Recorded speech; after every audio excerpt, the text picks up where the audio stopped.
Welcome to Only a Movie. In this episode, we're going to be talking about Beatriz at dinner.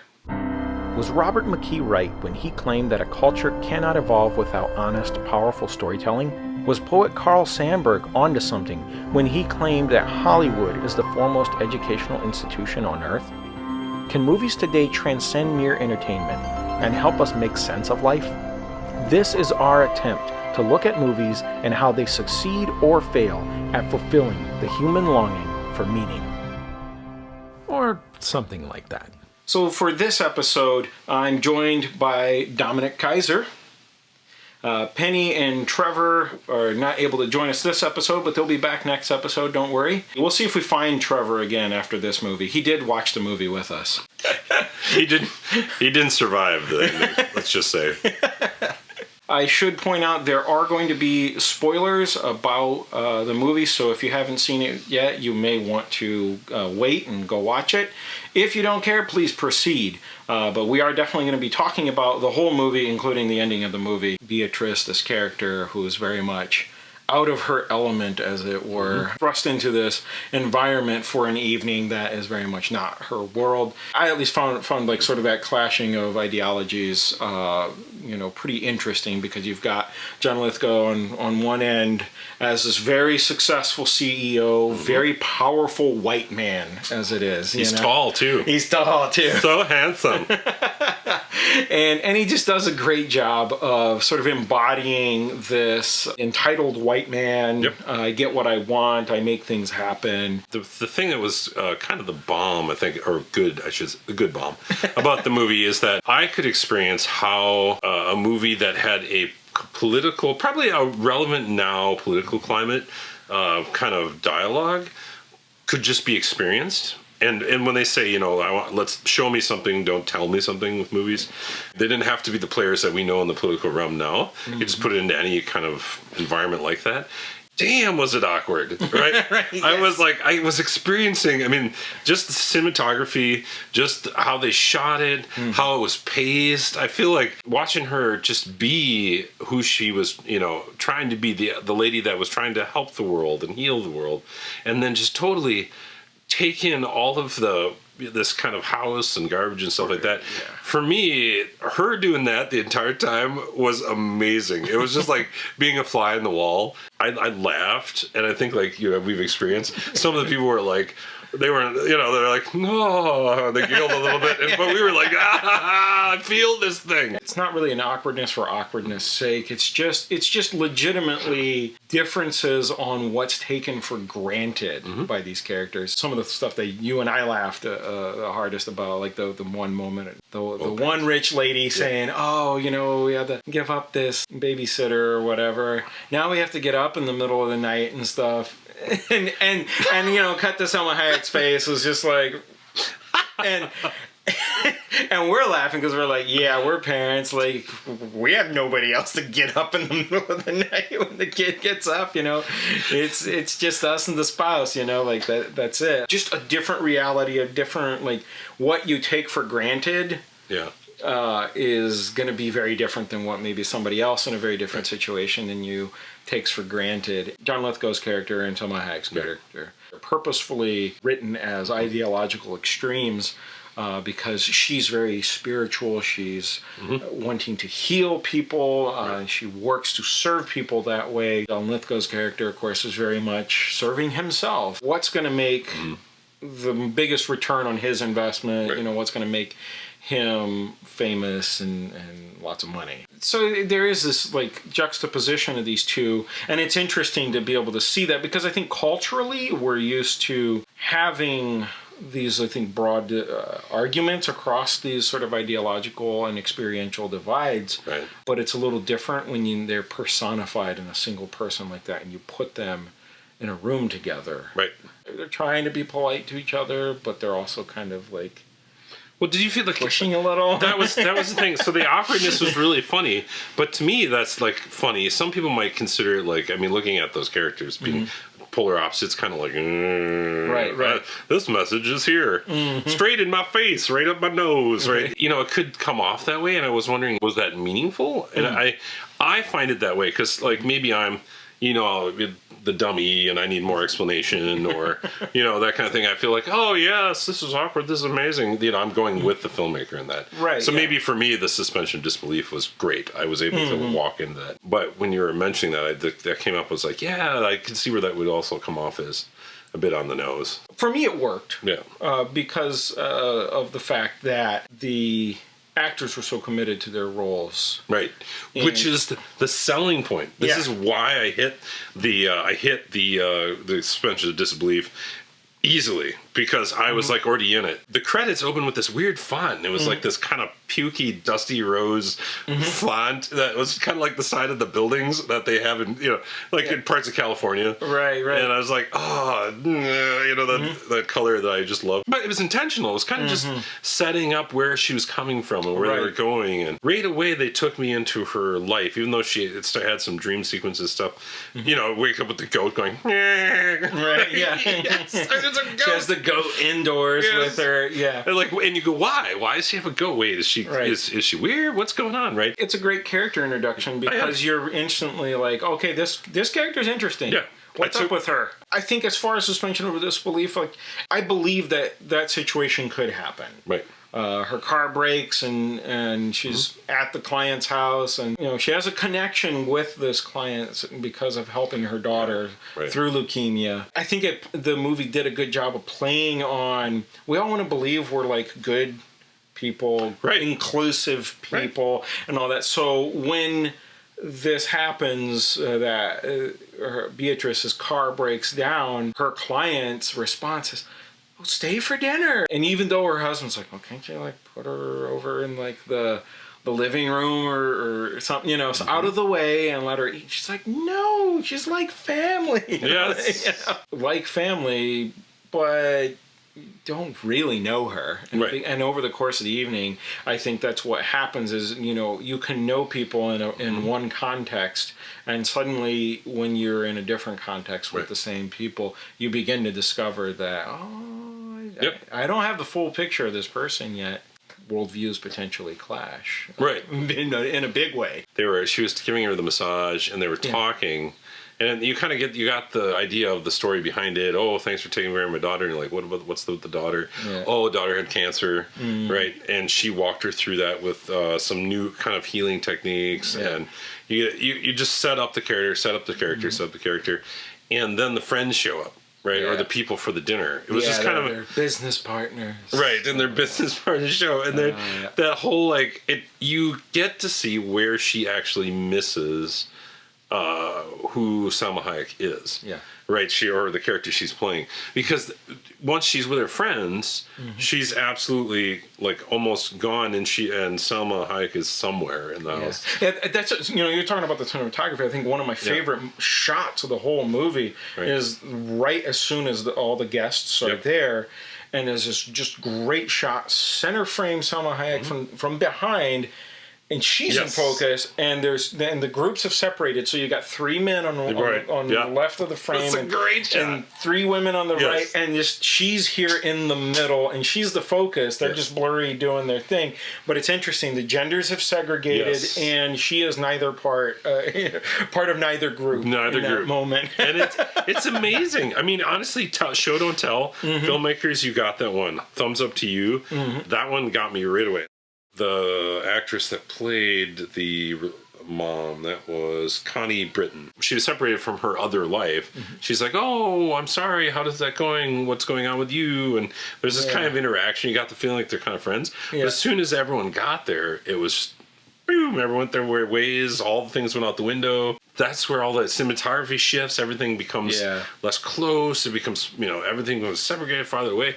I was like, this film is just absolutely amazing on that level. Part of it is just I admired Beatrice's character because I was as an introvert, in that situation, I'd be like, I'd probably be okay with just I'll take my glass of wine and I'll stand in the corner and I don't have to talk. Right. But she inserts herself repeatedly into interaction with people. She's not shying away from the difference in that way. Despite its rudeness, to the credit of even John Lithgow's character, he doesn't necessarily shy away either, right? When she starts talking about, she's from Mexico. Are you here legally? And like presses right in on it.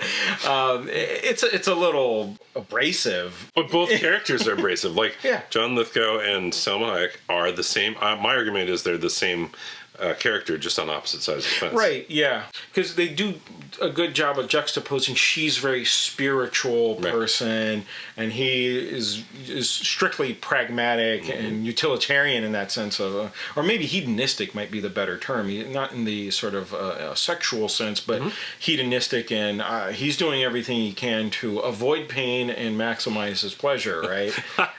Yep. When I went back and read some of the reviews after we saw this, and some of they were saying, oh, it's someone on the nose has this message around that. Yeah. I was like, yeah, but he plays it honestly. If you were just trying to kind of pose at what you were going for, or try to, act like the billionaire, looks like you're doing it. I didn't get that sense. I got the fact that he really was like, I'm bigger than life. I felt like that came by honestly, like really, truly, if you're next to a billionaire, that guy is, I might be one of those people, right? Like I could actually be that character. Like I felt like any of these characters I could have been. Her telling the story of Mexico going on and on, and how someone would be cut off at a dinner table because the important people are talking right now. Right, yeah. That was awesome. It was spot on. I felt like that would totally happen in the real world. It's not like... Yeah, it was... There's always this power struggle going on, whether it's between the white men, as it were. Yep. You could tell who was first, second, and third, and we're in the house of the third in this scenario. It says something about how in those situations, who do we think is worth listening to? Having a voice was a very strong kind of emotion in this movie. Oh yeah, like talk over the. I mean, she's the only really minority in the room. Yeah. Right? And she's the one that they always talk over. Yep. Oh, that's great that you're noisy. That's great that you're, this. Oh, yeah, your story's going on too long, Yeah. When it's not about money or something they're interested in. Right. Being able to vicariously be a fly on the wall and observe a situation like that. It's potentially helpful, I think, given our current cultural climate in a lot of ways. The issue with the movie ultimately is the ending. While I think it's driving at this like beautiful cultural dialogue, maybe Crash-esque somewhat in like trying to identify both the humanity and the sort of brokenness in these various characters, and how it's serious and funny. Yeah, it's like it's kind of a mixture of sad and happy at the same time. Right, yeah. You're laughing, but you're like, that's really sad. Right. What undermines the movie is the ending. Here's real spoilers. I think the movie could just as easily have been called The Last Temptation of Beatriz. Yes. The way the story is structured in The Last Temptation of Christ, part of the thread of the story is somebody had killed one of her goats. She is still sort of dealing with the grief of that. She really loves her goats. She doesn't. She's vegetarian. She doesn't believe in killing. Eating animals or anything like that. And so there's that thread running throughout it, and then you get to the end and you have this moment where she's gonna leave, and she's like, wait, I forgot something. And then you see her go back in. She gets say hello to my little friends. Not quite. You're kind of led to believe he's out there smoking, and he kind of talks to her a little bit, and she's like, "Wait, I gotta go back in the house. I forgot something." Yeah. Right. And then she goes back into the office, and it's like dun dun dun dun dun dun dun. Right. Like this kind of like spooky, kind of like what's gonna happen music. And he goes and grabs a letter opener, and we're like, wait, what the hell? Goes up behind him like you would expect, right? And, like, what? And then he's like, Lynn lays him down, on the floor, and she's there, and she's like, and this is what it feels for life, to life to leave you or whatever, whatever she says in that moment. Yeah. And you're like, what? And everyone comes in, and it's like, you think that's like towards the end of the movie, and then they do the rug pull. So that then, it's like, nope, that she's actually still in the truck imagining this. This is her temptation, right? To go in there and kill him. That's not the part that bothers me. What really bothers me is that she then goes as her following choice, right? She's riding in the tow truck with this tow truck driver, and then asks him to stop, and then she walks out down to the beach, and then just walks into the ocean. And my God, my God. And her reasoning for it. Her reasoning for it is because what did she say there at the end? That's the man who killed my goat. That's the man who killed my. That's why I said my goat. But I was like, really? I didn't think it would do that. Honestly, I was honestly not expecting that. Right. I think I get what they're trying to say. They're trying to juxtapose this notion of she felt like she met someone who personified everything that she sees as wrong and broken with the world. Right. So that's the man who killed my goat. I think that's the meaning of that phrase. But then the fact that she goes and kills herself, that she just like walks into the ocean, and that's not. I was waiting, honestly, because of the whole like, she killed him. Oh, she didn't. She was just thinking about it. I was waiting for it, and now she's just thinking about killing herself. Right. And maybe, and here's the discussion you and Trevor and I got into after watching the movie. It was after a lot of beer. I just want to preface that. Yeah. So it was much more interesting at that point. Right. Yeah. My goat! My goat! Maybe, just maybe, we're supposed to be left with that being an open-ended, well, was it just in her head, or did she actually kill herself? I think that, again, that's fine, but the problem with ending the movie with that kind of question, and even the possibility that she went and killed herself, I feel like it sets up this weird dichotomy where you've got the conservative business successful white male, and then you've got the spiritual liberal female, right? Yes, and some sort of ethnic background. Yeah, yes, exactly. A minority female who's also liberal, because that's the only one they could be of some sort. Yeah. And so we're supposed to walk away with she confronted her polar opposite, and her response to that was she killed herself. Right. Director's fault on this one. Well, I think they wrote themselves into a corner. Knowing how Hollywood and everyone writes scripts and how scripts are sold and how they're rewritten by whomever, Miguel Arteta, it was not like he'd had some sort of, bad luck with directing movies or doing this, but this movie in particular, anytime this happens, and maybe I'm totally wrong, I blame the director. They're the ones that are supposed to. I'm with you there. That's why I blame Ridley Scott for Prometheus. Yes. I mean, let's not open that boat. That's a whole different can of worms. Wow. Yeah. We'll argue that one on another one. That's a whole other thing. Another segment called Heads Roll. That whole scene of her just walking in, being set up. She's the liberal. She's the alternative to everything. If they want to drive the stereotype home, and then I felt like it, and you were kind of saying this too, it made her seem like she was somehow weak. I felt like there was the same character. John Lithgow and her had as much capability and as much strength and power. No matter if she didn't have all the money, she had the same amount of strength and character around dealing with people that had real problems, like people struggling with cancer, like the daughter going through that, and was working with that family and was a family friend, right? Even though they didn't have that best of relationship, apparently. Right. Someone that had that much investment and that much strength with the family. She goes out and walks into the water because she had one conversation with a dumb-ass billionaire? Right. There's some movies that I could say Prometheus. I don't want to say too much Prometheus. I would compare that ending to Prometheus. But I would say that, that hefty of a kind of terrible decision doesn't follow, and unless I'm totally missing it, and I might not be artistic enough, and I might not have enough capability to reason these things out. Maybe that's true. But I believe Trevor, who I believe walked out in the ocean after this film. That's why he's not here. He rolled his eyes and walked out in the ocean. It was that actually was his response. He's like, it was like that ending had that type of dropout to it. Yeah. Right. And we're like, was that a dream? Were they fucking with us? What was going on? Right. What that ending says is that basically, I guess you liberals or you minorities, you women, if, or whatever. If this is a political commentary. If it's a political which commentary. I believe it is. Right. You must be weak, because apparently the only response here is that we're going to go kill ourselves. Like, right.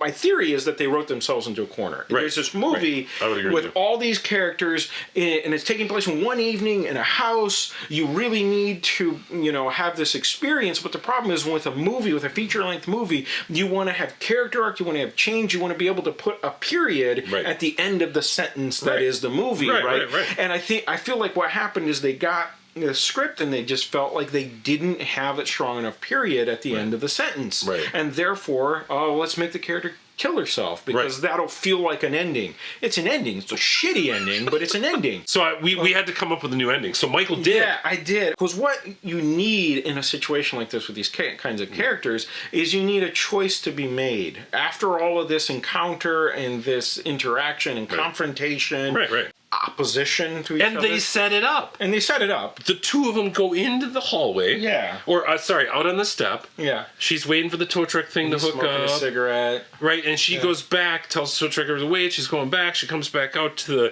the main lobby. He's back on the phone. Mm-hmm. And they're back. These two only in a room. It's decision time. Something's going to happen. Right. So great. They set it up. And they said, and they opted for she killed him, she didn't, she was just thinking about it. What would have been far more interesting is you could have done the whole thing where she goes and gets the letter opener and she stands there and she has the fantasy, and for a second you don't even realize that the one where she kills him. Yeah, she has a fantasy killing him. We come out of the fantasy and realize, okay, so she's been really tempted to do it, and she turns to leave. She's not going to do it. She's not going to kill him. Right. She's choosing not to do that. Suddenly, John Lithgow's character has a heart attack. Yeah, right. Right there on the spot. And she then turns and has this real moment of dilemma, because she was a moment ago just about to kill him. Right. Now it seems the universe or God or whoever or just, chance is going to do it for her. Right. And she can just be like, well, okay, I don't have to help. I don't have to call for anyone. I can just let nature take its course. And quite likely he will die. Right. Or I can help. And now there's a real question about, who are you as a person, Beatrice? Are you a healer or are you a killer? Right. Are you a hater? Are you a hater? Yeah. And healer, hater. And you could end it one of two ways. I think you could end it with a very Inception-like ending, where you're just pushing in on what choices you're going to make, what choices she's going to make, end. Right. Yeah. Don't tell us. Okay, fine, that's fine. Right. And you can be what choice would you think she should make? Right. Or she could go and choose just, nope, despite all of these things and all of this opposition, I am a healer. Right. And I am going to help him right now in whatever capacity I can. And he lives, right? That's the whole thing. Yeah. I think either of those endings would have felt much more satisfying, would have put a notable period at the end of the sentence. Right. Would have felt or she does the Breaking Bad thing where he kills off the girlfriend, just rolls him over a little bit, or just kind of kicks him out as she's going out the door. Yeah. Well, no more billionaire. Problem solved. Yeah. Yeah, and then she just walks away, drives away, gets her car towed. Right, yeah. Any of those would have been far more interesting and offered up more for, I think, valuable discussion and reflection about who we are as people than the response of when we confront the opposite of our most dearly held worldview, that we kill ourselves. That's the thing that I think is really problematic with the movie. Right. It just feels like, what was it? An angsty liberal teenager wrote this script, and that's like, because that's like the angsty, artsy, fartsy, response to everything is, I would just kill myself. I would just die. Who knows? Maybe there was a different ending they shot, and this is what they chose in the editing room. And then it comes down to directorial choice, right? I mean, I still want to give this movie high marks in a lot of ways, but how it ends, what it says, and what we're supposed to, I guess, walk away reflecting on. Right. in the end, movies are still a business. You're selling to an audience. I came in to the theater and I was like, "Hey, Michael, where are you?" Because I was a little early, and it is Spider-Man: Homecoming, and Right, it was just Spider-Man: packed out. Homecoming is sold out. Beatriz said dinner. You got plenty of room for seating. Oh yeah, because there was 20 of us in that whole theater. Plenty of breathing room. Not even. And if you're gonna do that and bring it to a major theater, why, Mikel? Why? Why that ending? Because I want to feel like I understand the character. And I believe you set up this movie, and the thing that felt so emotionally wrong to me, it's not because there was a poorly made movie or anything around the movie. The actors were off the charts. I love Salma Hayek's character. You're awesome. You're one bad mother. That's all I gotta say. And the cool part about this whole film is that setup and the shot well and these amazing moments had. I'm laughing. I'm totally enthralled. And we got to the end, and that's kind of the reaction with the credits. That whole thing happens. She kills herself. Right. The credits roll, and we go, oh. We don't want to drive to endings, and we don't want to motivate our art by those things, but at least follow the character arc. We dedicate a lot of time, in this episode talking about sort of that aspect of it. Right. But I think it's because when you're thinking about making meaningful stories, Yes. and being able to glean meaning out of stories, Right. this represents to me a missed opportunity to do that. Yes. Because they botched the ending so badly that what meaning you can derive out of that is really horrible, gruesome. Yeah, right. They had the setup. Mm-hmm. They had the setup to take They were like making a meaningful film, making a meaningful film. Dichotomy. Two characters that are the same but opposite ends of the spectrum. Yeah. They could have really just absolutely had something to say in a very morbid political climate right now. You have all the opportunity. That's why I'm saying, director, what the hell? Yeah. Because if you thought of that, you, Michael Whistler, you might be a director and have written many things, that whole thing with you've got experience, and you figured this out, I'm sure these people could have figured that one out. Overall, the film is so good until the last 10 minutes of it. For you guys to think about, when there's meaning in film, if you're doing this amazing work, make it so. Make it happen. Work harder. Push past that thing that you guys... I don't know what the decision was at the end. Whoever that was. Yeah. I'm sorry if this hurts your feelings, but it was just worth... The film was better than it ended on. Well, that's what we're here to discuss, right? Whether a movie succeeds or fails at being able to bring about a meaningful discussion. Should you see it? Yes.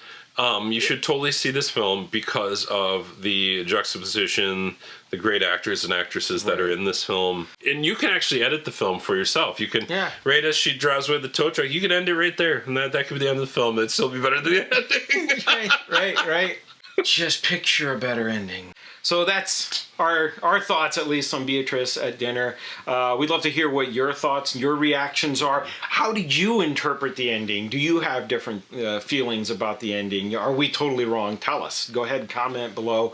Encourage you to also subscribe to our channel as we continue to make more episodes. Check out our films. We also make short films, so you can check those out at storiesbytheriver.org and also right here on our YouTube channel. So thank you so much for watching. Dominic, thank you for joining me here. I loved to do this. Thank you. And I want them to also bring your best goat. Bring your goat. Goat! Leave us your best goat. Yes, definitely. And we'll be back with more discussions coming up soon. Yes. Thanks for watching.